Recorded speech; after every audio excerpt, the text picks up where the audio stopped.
Nafikiri kwamba hiyo clip nitawawekeeni hapo msikilize kidogo.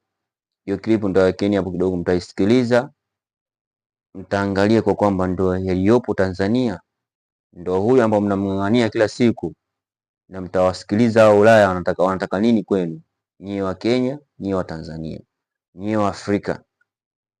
Tunachimbwa akili chini kwa chini. Kwa kabla hujaamua kukifanya kitu, anza kufikiria imekuwaje, yani imekuwaje. Tuna akili, lakini kuna wale ambao wanajaribu kuzichezea akili zetu. Asante sana.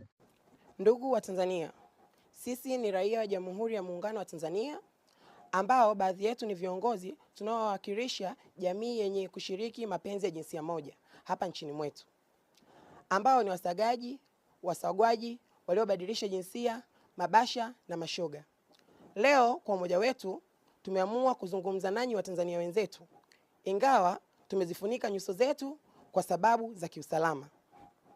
Ndugu wa Tanzania wenzetu, kufuatia matamko ya hivi makaribuni, kufuatia maazimio ya Bunge la Umoja wa Ulaya, ambapo pamoja na mambo mengine Bunge la Umoja wa Ulaya limetuheshimisha kwa kutaka na sisi kutambuliwa rasmi na kuheshimiwa kama ambavyo jamii nyingine za Kitanzania zinavyoheshimiwa hapa nchini mwetu.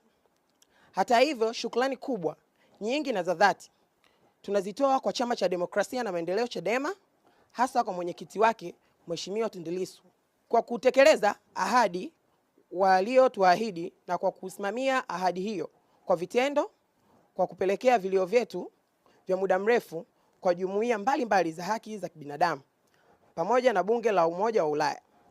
Sisi kama jamii yenye kushiriki mapenzi ya jinsia moja tunawaomba Watanzania wenzetu, haswa viongozi wetu wa dini, kuacha kututenga, kutubeza na kutunyanyapaa, kwani kufanya hivyo ni kinyume na haki za binadamu. Lakini pia zisitumiwe dini kwa kutulenga vibaya.